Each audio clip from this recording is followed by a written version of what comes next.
The spark in the shadows. The warning came in a whisper, an anomaly detected by a deep space telescope in Chile. Nothing dramatic, just a minor gravitational distortion near Jupiter's orbit, like something large and cloaked had shifted its position. Most dismissed it as a sensor glitch. Commander Aisha Moreno didn't. She stood at the center of UNSDC Orbital Command, eyes scanning the data flowing across the holographic interface. The timestamp matched a disruption in the signal relay from Phobos, one of Earth's listening outposts. Coincidence was a word Aisha distrusted. Patterns told stories, and this one spelled intrusion. "Run it again," she ordered. The tech complied. The image sharpened. A faint shimmer coalesced, a signature unlike anything Earth's primitive systems could generate. Not natural, not human. That was 2 weeks ago.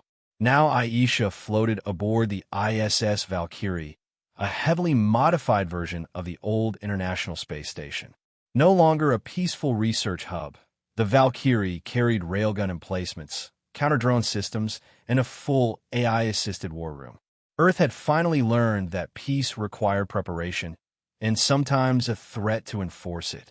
Contact lost with Phobos Station confirmed, her EXO reported. Telemetry ends mid-transmission. No distress call. Aisha didn't speak. She just turned toward the tactical display, where the Soul Guard's patrol routes overlapped with alien anomalies. Whoever had sabotaged the station had done it cleanly, and wanted Earth to know. "They're testing us," she said quietly, "seeing how we respond." Her XO frowned. "You think it's the Alzir? Could be. Or the Verican. Doesn't matter. The message is the same, with a playground. I say we remind them Earth isn't a toy." She keyed into command. Authorization Moreno 77. Engage Operation Embernet. Within minutes, Earth's crude but scrappy orbital web came alive. Retired satellites turned into listening nodes. Low-orbit drones deployed, piggybacking old GPS signals. And aboard the Valkyrie, the railgun turret slowly rotated toward the last known trajectory of the intruding object. No declaration of war. No warning shots.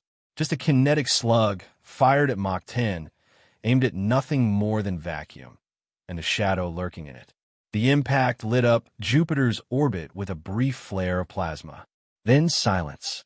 Moments later, Earth's signal intelligence picked up a scrambled burst. Alien in origin, panicked in tone. A cloaked object had been struck. A light wound, perhaps, but not a lucky one. A message. Earth could see them, and Earth could hit back. Commander Moreno leaned back in her chair. The stars outside the viewport twinkled like distant landmines. "They thought we'd cower," she murmured. They thought wrong. From that moment, Earth was no longer neutral. Humanity had just made its opening move, not with a treaty, but with a shot across the bow of gods. The Cold War had found its match, and the best defense, Earth had decided, was a perfectly placed first strike. The spear that breaks the stalemate. They named it Operation Thorn, an ironic title, perhaps, for humanity's first offensive against galactic superpowers. But the message was clear. Earth would not be soil to fight over. It would be the thorn in their side, the one that cut back.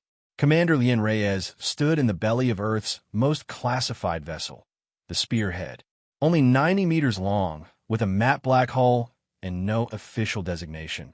The Corvette didn't look like much, but it bristled with bleeding-edge tech, stolen, repurposed, and jury-rigged from everything Earth could cobble together after decrypting alien drones. "We're go for launch," said Captain Theo Markov, his voice level but tense. Cloak engaged. No visual pickup on any known Drexery patrol routes. Reyes nodded. "Initiate burn. Target vector, Lagrange point 3. Let's see how the galaxy handles a little human creativity." The Spearhead slipped into space without a sound.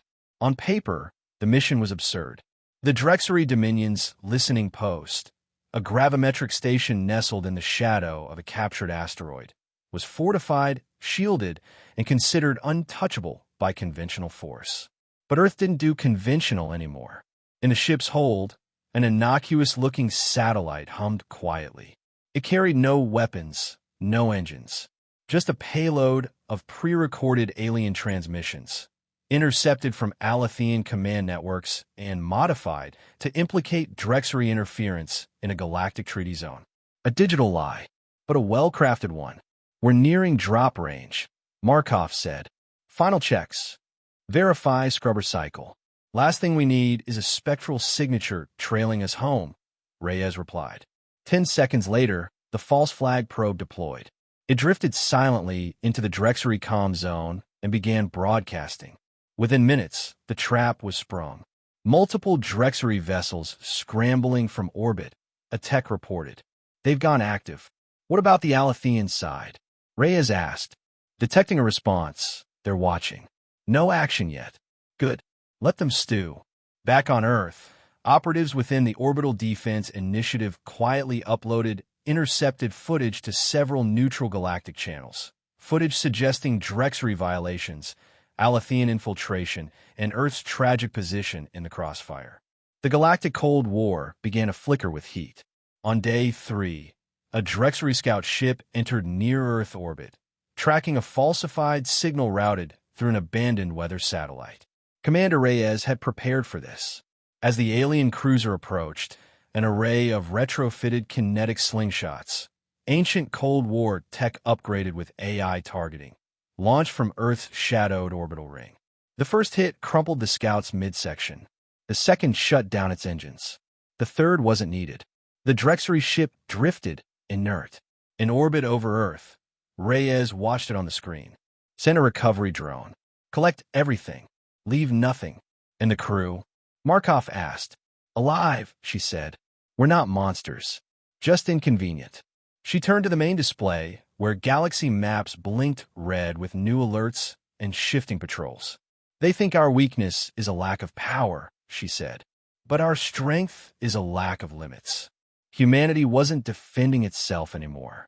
It was hunting the silence between stars and setting traps no empire saw coming. Broken protocols, shattered illusions. The alien envoy's ship descended over Geneva like a monolith, sleek, silver, and humming with barely concealed contempt. The Alathians had finally responded to Earth's provocations, but not with missiles or fleets.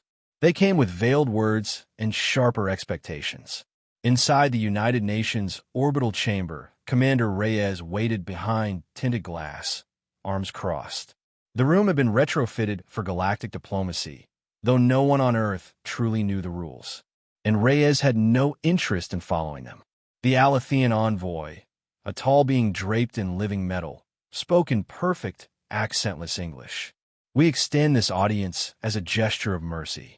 Your actions, tampering with interdicted zones, targeting Drexery ships, could be interpreted as declarations of war. Reyes stepped forward slowly. And yet you're here. Not the Drexery. Why? The envoy's golden eyes narrowed, a flicker of frustration crossing its smooth face. You are disruptive. The Council finds this troubling. Reyes smiled. That was the idea. Behind her, Dr. Amara Voss, Earth's top linguist and neural analyst, watched the Alathians' micro-movements through a data visor. She whispered into Reyes' earpiece. He's trying to prime your neural response. Subliminal conditioning patterns, subtle. Dangerous. Reyes didn't blink. Tell your Council Earth doesn't respond to intimidation. You watched us from the shadows. Now you're scrambling to regain control. The Alathian's voice dropped an octave. You are primitives clawing at the stars. You risk annihilation for the illusion of relevance. And yet, Reyes said, you're the one standing here defending your relevance. She tapped a control on her wrist. Across the galaxy, human-hacked data files began broadcasting to over a dozen minor species. Leaks showing both Alathian and Drexery violations of their sacred treaty of expansion. False flag operations. Covert installations in neutral sectors. Illegal AI war drones. Alathian eyes flared with light. What have you done? Unleash the truth, Reyes replied. Or at least, just enough of it. The fallout came fast. Within hours, Drexery forces postured in contested systems, blaming Alathian manipulation. The Alathians accused Earth of espionage and destabilization. But neither could strike without confirming the other wasn't behind it.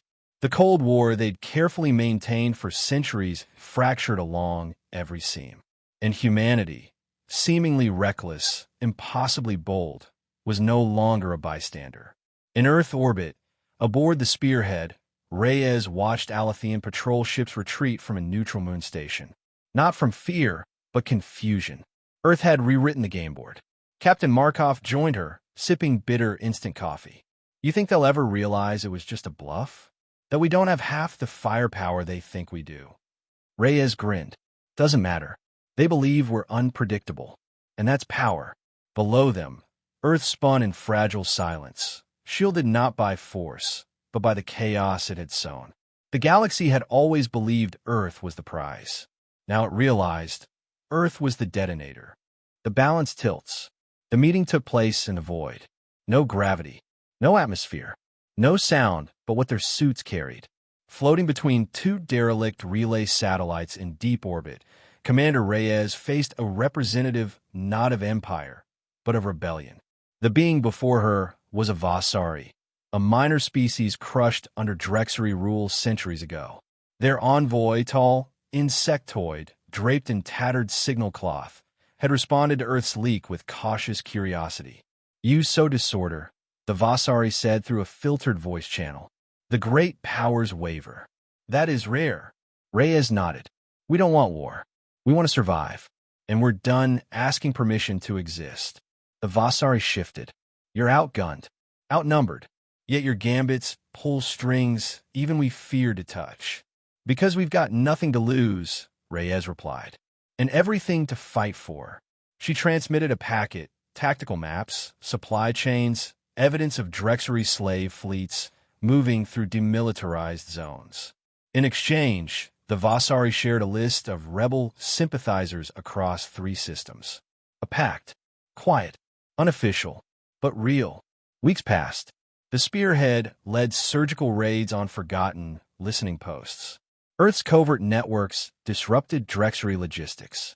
Alathian archives were hacked and selectively leaked to emerging species. Each move was precise, every blow untraceable, but each one chipped away at the illusion of control the empires held. On the Alathian homeworld, a schism erupted within their ruling council. The younger caste questioned the old code of disengagement. The Drexery, desperate to reassert dominance, shifted fleets toward Earth's outer solar system, overstretching themselves across contested zones.